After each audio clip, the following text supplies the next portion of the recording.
Լոռու բարձրադիր կանաչ լեռներում գտնվում է Հայաստանի միջնադարյան ամենանշանավոր վանքերից մեկը՝ Հաղպատը։ Այն կառուցվել է 10-րդ դարում, Բագրատունյաց շրջանում, Աշոտ 3-րդ թագավորի և Թագուհի Խոսրովանուշի հովանավորությամբ, որպես հոգևոր և կրթական կենտրոն։ Հաղպատ անվանումը հաճախ բացատրվում է որպես բարձր ու ամուր վայր, իսկ ավանդության մեջ այն կապվում է հոր և որդու վարպետների պատմության հետ՝ Հաղպատն ու Սանահինը ստեղծելու մասին։ Վանքի առանձնահատկություններից է նաև արևային ժամացույցը,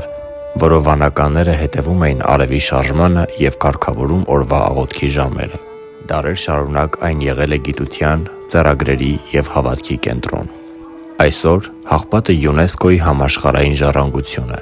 և Հայաստանի հոգևոր ու մշակութային ինքնության կարևոր խորհրդանիշը։